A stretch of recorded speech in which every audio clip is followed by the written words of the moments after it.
Before we begin, we would like to take a moment to thank MSD Ireland for sponsoring the Oncology Spotlight podcast. A sincere thanks to all of the MSD Ireland team for their continued support. Okay, Eibhlín, great to have you on the podcast. To kick off, can you briefly introduce yourself and your background? Yeah, so I'm Eibhlín Mulroe and I'm the CEO of Cancer Trials Ireland, and my background is quite a journey. I started off working in politics and did an MBA and then ended up in the not-for-profit sector in science and health.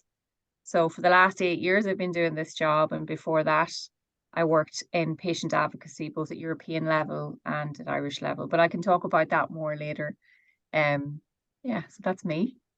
Very good. And Eibhlín, can you just tell us about your journey in the healthcare industry and how you became CEO of Cancer Trials Ireland? So it was kind of, I got very passionate about clinical trials when I was working for IPOSI, which is the Irish Platform for Patient Organisations, Science and Industry. And we did a lot of work at European level as well on the medicines development pathway and explaining that to the public and patients, and working with academia, working with researchers and working with doctors about how to translate what they do into English, into lay language, and also how to bring patients and users into the discussions about how you run clinical trials. So one of the proudest achievements I've ever had was to be part of the UPATI initiative. We were the first.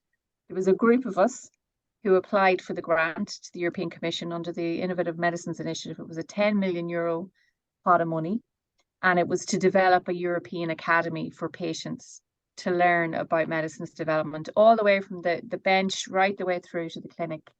And as a result, there are hundreds of patients now in Europe who've been trained through this academy to sit on panels with doctors, to sit on advocacy, groups where they're looking at protocols for clinical trials, to be involved in groups like Cancer Trials Ireland. So that's kind of how I got interested in clinical trials. And I ended up writing some of the material on these, on the lessons that were being produced. It was all done through e-learning.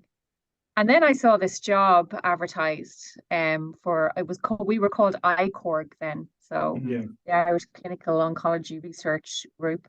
And I thought, God, I'm really into clinical trials and I think I could do this job. So I applied for it, and the rest is history. Didn't quite realize what I was getting into, but I'm still here and I live to tell the tale. Yeah. What do you think makes you passionate about clinical trials? Because I know you're really passionate about it. Well, I suppose one of the main reasons I took and looked at the job at the time was someone in my extended family was on a clinical trial. And I'd gone through that journey. I'd actually contacted people in ICORG at the time and looked at clinicaltrials.gov and had the search around to see what trials were going on. And in the area we were looking at was melanoma. And at that particular time, it was around 2013, 2014, there was a lot going on with immunotherapy trials. It's completely vamped now compared to then. So much has changed. And that's where that really drove. This is really important for people to have more access to those kinds of trials in Ireland. Because at the time there was a lot more happening in the US.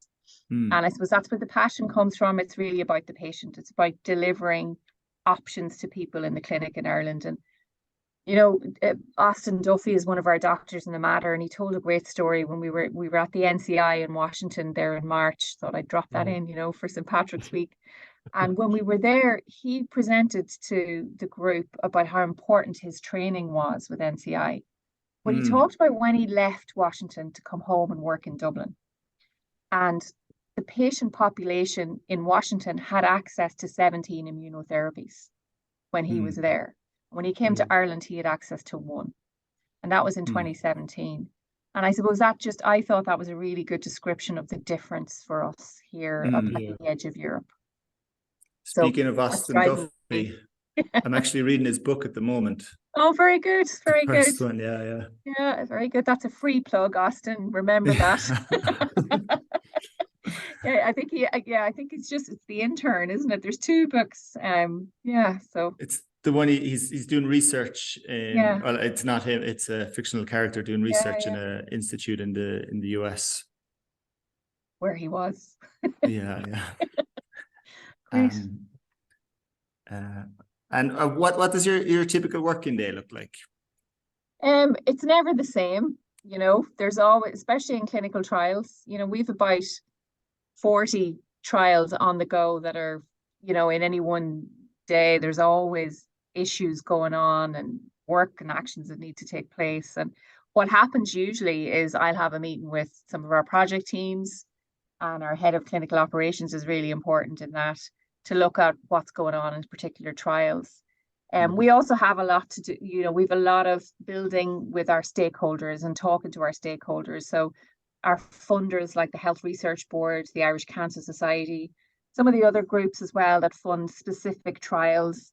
And we have lots of philanthropy now coming to Cancer Trials Ireland, where there's a very specific donor intention, and the Pancreatic Cancer Fund is very important there. Pat Smullen, the famous Irish jockey, raised an incredible amount of money for Cancer Trials Ireland to work in pancreatic cancer research in particular. So though, I could spend the day, with any one of those groupings talking about particular trials, but also communicating how we're achieving our goals within each of the trials. And one of the, you could get distracted very easily in this job, because clinical trials never ever go according to plan. It's very often it's like you're building a house, and then all of a sudden the bricks are gone and you can't build it anymore. And that sometimes that happens in trials, where there could be a change in the environment, there could be a new treatment, there could be reaction to a treatment, and all of a sudden you have to change your protocol, you have to amend it, you have to potentially stop the trial sometimes. And those are things that we have to do on a daily basis, and we're constantly monitoring what's happening.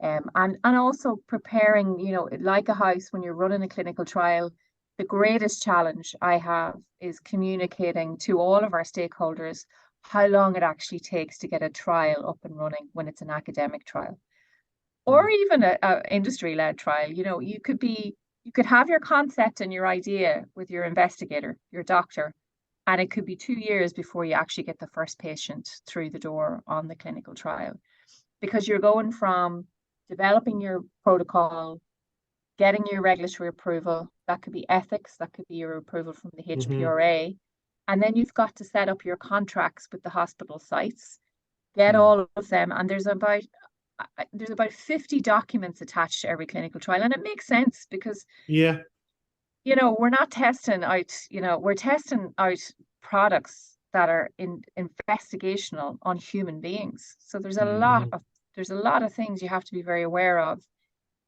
What has thrown a spanner in the works, I think, in Europe, as the GDPR legislation. And it's very important to protect people's data, protect people's privacy. We 100% get that. We all get that. But in terms of clinical research and in clinical trials, I think we have to look at that through a different lens, because the benefit to participating in clinical research is longer life, potentially extended life, or even life-saving. And when those are the kinds of benefits that you're looking at, you really have to question some of the slowness that's happened recently because of GDPR concerns by lots of institutions. And it has affected some of our relationships with international groups. We have found our way around it at times, but it's always challenging, and it always takes a lot of time. And I would say it's added a huge amount of hours for groups like us to do. And this is a conversation. It's almost like, we kind of mind each other in the collaborative group space. So there's lots of not-for-profit groups like us that we work with around Europe, and we're all going through the same journey with this at the moment. So the GDPR is it's more, I suppose there's two sides of it. It's the administrative side burden on one side, and actually the communication between institutions. Or is it the fear of the unknown with the institutions and the interactions with third parties, or in terms of the GDPR? So I think if they feel data is leaving this island because you're part of a global trial, so often, you have to centralize so when you're testing something, you have to pool all your data into one place and look for signals. That's hugely important from a safety point of view. You know, how are human beings reacting to this study? Is there signals here that we need to be aware of to keep those people safe? So that's really, really important. So, but then you have the data protection legislation, kind of, there's a niggle then in, like, CEOs of hospitals or CEOs of universities are like, well, what if the patient doesn't agree to this? Then are we going to get, you know, a fine from the Data Protection Authority down the road because of this? And the answer to that is no. As long as the individual signs a consent form where all of this is very clearly laid out, then there shouldn't be an issue. And I'd argue that there has never been an issue like that. And some of our nurses would argue that they haven't seen many cancer patients who've complained about their data going onto a database globally when the drug or the treatment has given them extended time, you know. So it's, I understand both sides, but I think I think a really good example, and it's not in health, is what the Irish government did with TUSLA and with adoption in Ireland, where people who were adopted couldn't get access to their information. Everything was redacted after GDPR. And, you know, the minister at the time changed the legislation so that that could change. And I think we need to look at clinical research in the same way, because the benefit to human beings far outweighs the concerns around breaches of personal information. Because even on a clinical trial, I don't have access to names of patients who are on our trials as the sponsor of the clinical trial. That sits in the hospital. That has absolutely, we have unique identifiers for everyone who's involved, but we don't know who they are. We don't know where they live. We don't know anything about them, except how they're reacting to the treatment. Yeah. Very good. Yeah, that makes a lot of sense. Yeah. It makes an awful lot of sense. So, Eibhlín, could you talk about the importance of clinical trials in advancing cancer treatment and how Cancer Trials Ireland is contributing to the efforts? I think, like, obviously things are moving really fast, you know, as I explained earlier with the immunotherapies, you know, and where we were in like 2015 to where we are now. And as a result of that, from Cancer Trials Ireland perspective, we have to try and be nimble, and we have to try to facilitate these, you know, these clinical trials that are coming, and they're coming very quickly. And I think we've done a good enough job, but we have a long way to go. I always remember a patient saying to me, when she was on a clinical trial, it was like her mother holding her hand on her first day of school. That's what the clinical research nurse feels like when you're the patient on a clinical trial. The doctor is very, very important. Of course they are, but the nurse is the person that you're in contact with the most. And I suppose we need to see more of those numbers within our hospitals. We have, I'm very happy to say, through a lot of effort from a lot of people, in the National Cancer Control Programme included, we pushed this a lot in Cancer Trials Ireland. We have more oncologists in Ireland than we had 2 years ago. So there's been over 11 new appointments of medical oncologists. That's great. So we're going to start to see changes in clinical trials as a result of that, because everyone talks about, as well, within the context of people, protecting people's time in health service to do research. There's no point in protecting people's time if there aren't enough people to work in the care side of things. You know, so that's what we had to get right. And I think the National Cancer Control Programme, who managed, you know, the staff that work in cancer care, really get that and have been helpful. Hope that answers your question, Owen.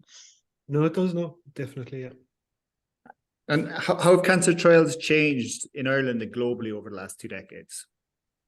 Well, I can only speak for, I suppose, where I'm at. And, you know, if you talk to some of the clinicians, they'll tell you that. And I've listened to a lot of them talk about it, because I'm not a doctor. I do a good job at trying to understand what's going on here, but I'm not a doctor. But what I have seen is that trials have certainly become less about big numbers. So there are less big number trials going on in Cancer Trials Ireland than there were 20 years ago. They're more targeted. It's smaller populations. You're looking for a genomic target within a tumor, and if it's there, then this potential treatment might work. And that's becoming more and more important. So, you know, diagnostic devices in partnership with clinical trials are the future, and I think it's where it's going. The other thing that's coming down the tracks fast is cell therapies. And we see that we've the first CAR T cell, you know, trial happening in Ireland. That's going to eventually, it's in blood cancers at the moment, it's going to eventually trickle into, tumours as well. And we need to be ready for that in Ireland, and we need to, again, build our infrastructure, build our ability to facilitate those kinds of trials and treatments. Because one thing you learn about clinical trials, and I've certainly learned about clinical trials, is when a treatment comes to market, so when it's available to everyone, you need to make sure your doctors and nurses are used to using that treatment. And if they've never been involved in the treatment before and they haven't been part of the clinical trials, you're at a disadvantage as a country. And we're a small country on the map of Europe, and the pharmaceutical industry in particular carve out Europe in a particular way. And pre-Brexit, we were Ireland and the UK, and I think we benefited from that in terms of our access. I think we're challenged now from the pharmaceutical perspective. So we really have to try and focus on what can we do to make this place attractive for that kind of research. Because we are closer now. The manufacturing of the drug is closer to the clinic than ever before when you think about cell therapies. And I suppose that's where we need to be thinking ahead. I mean, like CAR T, is that Yeah. Okay. Yeah. And when you say the numbers were bigger in the past, did they typically like have large scale trials with Yeah, there were hundreds of large phase patients? 3 trials, and then we were involved in those. There's less and less of those now. So we're looking at more phase 2 trials. We don't do first in human trials in Cancer Trials Ireland as a not-for-profit. We just, they require a huge amount of resource that we can't afford to deliver on. But there are other initiatives happening in Ireland. I know there's a move towards a private phase 1 unit within Dublin, which we would welcome from a patient perspective. So there are things happening out there, but the history was the big phase 3 trials. That's what our organisation used to do a lot of. And it was an exciting time to do it, but I think things have moved on since then. Thankfully, yeah. Yeah. And are the numbers then taken from like Ireland if there's 20 patients on just say some targeted therapy for lung cancer? Are those numbers then consolidated with numbers from around the world, and that's how they get their overall in the trial? Yeah. So I suppose that's really important that we often we're not an island, even though we are an island. We don't operate as one in clinical trials. We work globally.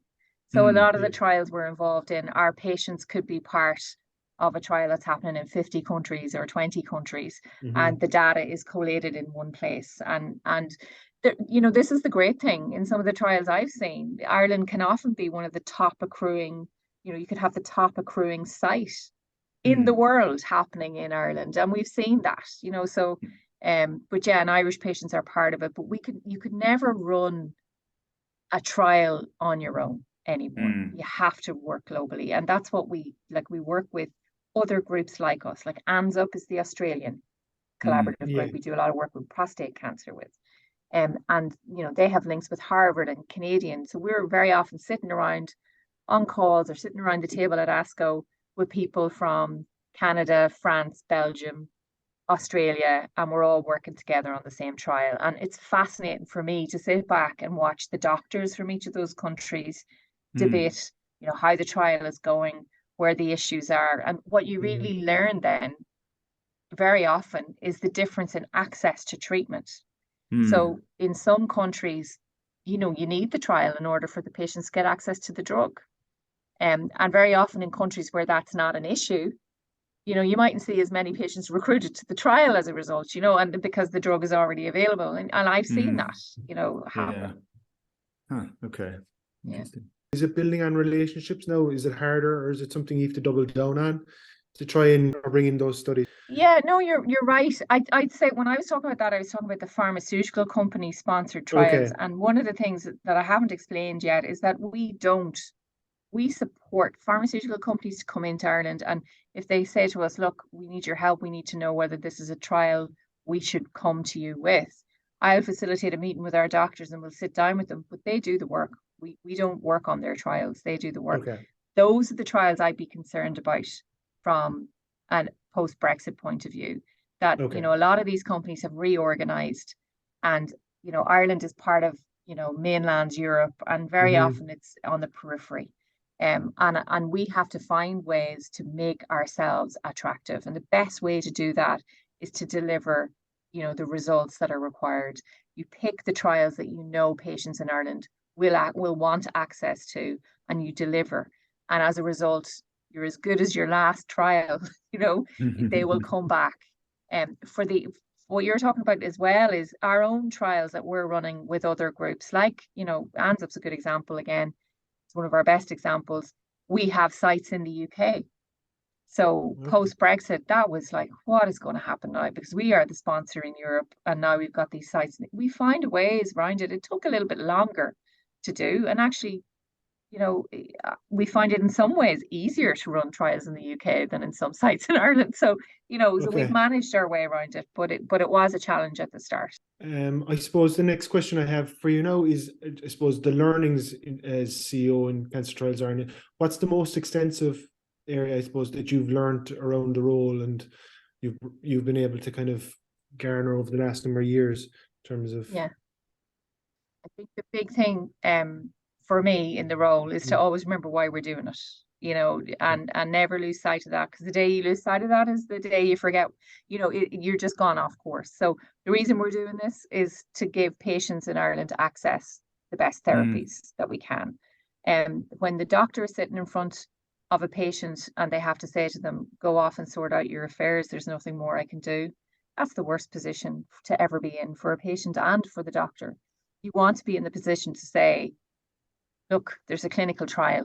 This is potentially going to help. And I want to get that conversation happening more in Irish clinics.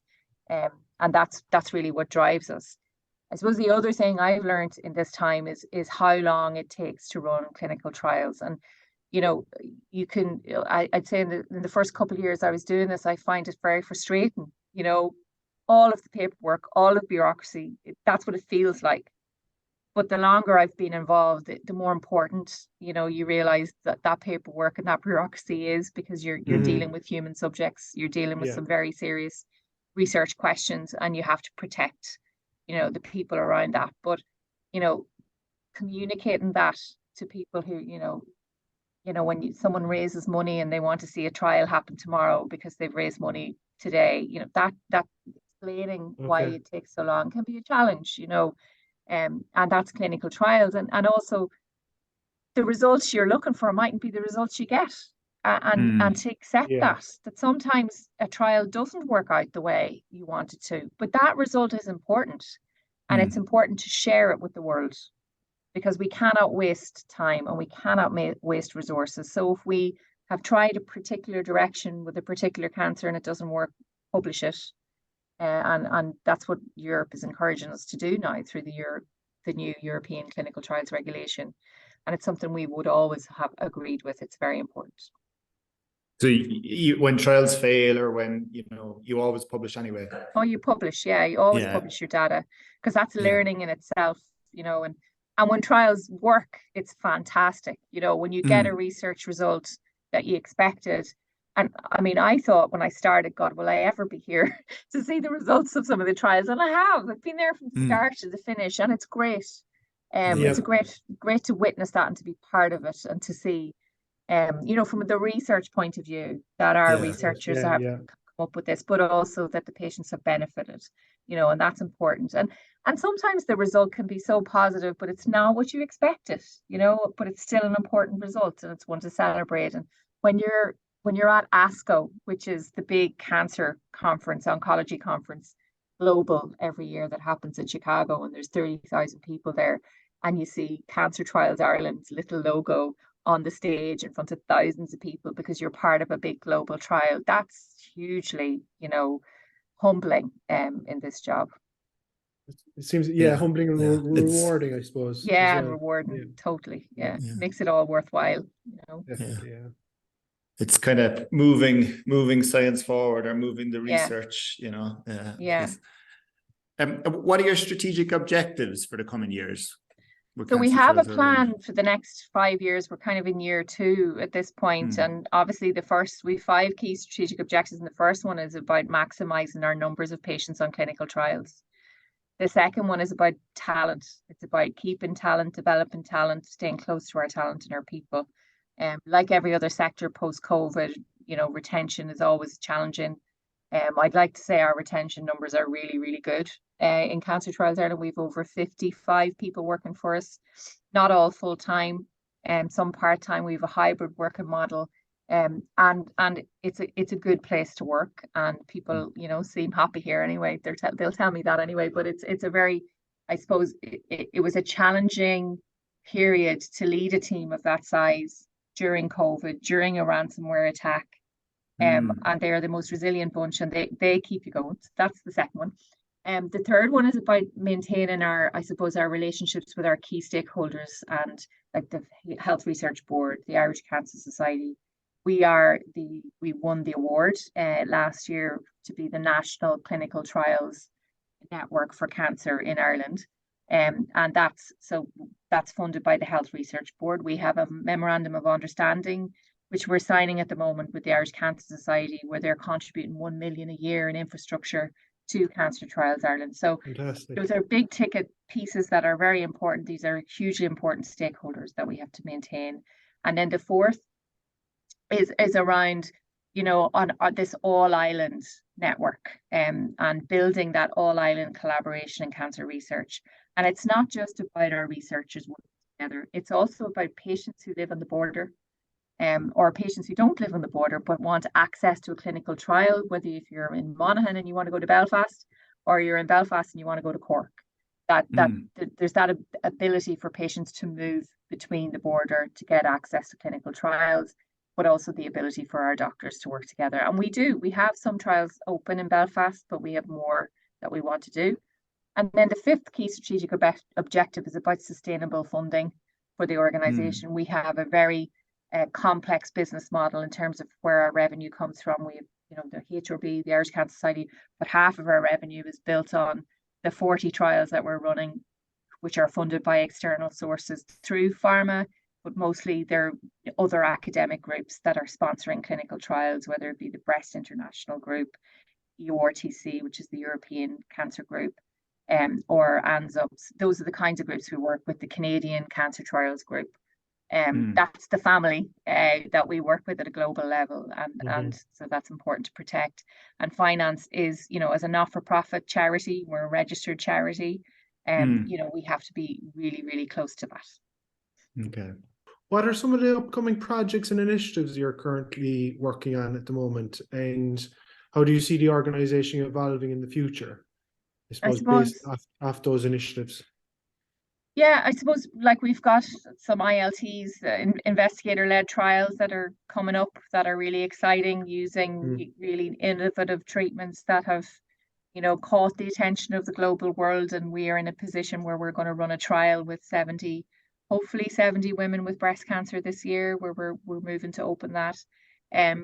We're also working, as I talked about earlier, we have a pancreatic cancer trials fund, thanks to the wonderful Pat Smullen. And we've got some cool announcements coming up this year around that, and we've got a trial that's just opened this year, with chemo and hydroxychloroquine, which is a very interesting study which Austin Duffy is leading. So we've got those, and then we've the constant we always work with our international groups to deliver numbers of patients onto their trials as well. So we've got that continuum. I think in terms of the all-island piece, I think that's quite exciting. We're part of an initiative to try and pitch for some funding from the Peace Plus initiative, which is a European Commission funded pot to develop those networks on the island. And we would like to see that fund some of our clinical trials activity in genomics in particular on the island. That's been led by Maeve Lowry, so Professor Maeve Lowry in James's Hospital. And I think, the other thing is, I'd like to see is more of our doctors doing more research of their own in small ways, and training up the next generation of principal investigators, and also leveraging our relationship with the National Cancer Institute, where a lot of our doctors go to the US and train in the US. And we want to see more opportunities for that to happen into the future, and also bring them home and have the facilities here in our hospitals here so that they could almost mirror what they were doing in the US. We can't be as big, we can't do as much, but we can pick areas that we can succeed in. And I think that's one of the conversations we'll be having over the next number of years. Very good. I read something about a greener cancer initiative or a greener clinical trials initiative. Yeah, so there's a paper which Seamus O'Reilly from Cork has led out on, Professor Seamus O'Reilly, who's our vice clinical lead, and it's around making, and we are going to be the first green cancer clinical trials organization in the world, according to Seamus, and I think he's right. And we're looking at every aspect of what we do, not just where we work. Don't have car parking here at work. I have the bike with me every day. Most of us do either cycle or use public transport to get to the office. And then we look at our supply chain. So when we're delivering drugs to a clinic, are we using the most cost effective from a green point of view way of delivering that? Are we using plastics? Are we using paper? Are we, how are we transporting the treatments? Those are the kinds of questions we're going to start asking. And everybody has to do a small bit, so we're doing our small bits, but we're also looking at the big pieces that we could change into the future. So it's a good conversation.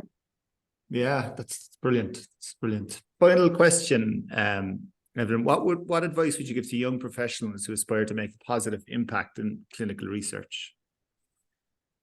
I would say do it. Get involved in clinical research. It's addictive. It's a sector that once you get into it, it's very hard to leave it, because you're motivated in two ways. You're motivated by work with amazing people who are driven by research, who are driven by ideas and new ideas, and it's in an environment that's it's not a stagnant environment. It's not like Ehealth in Ireland. It's actually happening, and it's actually moving, and you're part of these. You can see and you can witness amazing changes in health and treatments for patients with cancer. The other side of that is, and in Cancer Trials Ireland, we're very close to the patients here. We have a patient consultants committee. We listen to the patients. Patients are involved in our discussions at our closed meetings with our doctors about the trials we're doing. And you really get a sense of the impact that you're making, because you're talking directly to the people you're making the impact on. And we have, people who've been on our trials who have given up their time to come back and talk to us about the importance of that. And that's hugely motivating for any young person involved in anything. And I think Generation Z, coming through, they're not just about making money and ambition. I think, reading all the literature, they're also about purpose and aligning their own purpose and values with their job. And I think there's no better way to do that than working with clinical research. Yeah, agreed. Well, thanks very much for your time. That was very, very interesting. Much appreciated. Thank you. Have a good one. Thank you. And thanks for everything you're doing in eHealth, both of you. The OncoAssist app has been really helpful for our clinicians at site. It's one place they can trust to go to see the list of our clinical trials. And I know you've been really patient in working with us on that and supporting us on that. And I just want to say thanks, because I have no doubt that's made a difference to some of the patients in Ireland's access opportunities to clinical trials and to hopefully longer life. So thank you. Thank you. No, it's been a really good partnership, and thanks for, I suppose, all the work involved in that and getting it set up. I think it took quite a bit of time, but I think it was well worth it in the end. It's worth it. Yeah, things have been going very smoothly the last number of years with it, so it's quite good. Yeah. Thanks, Owen.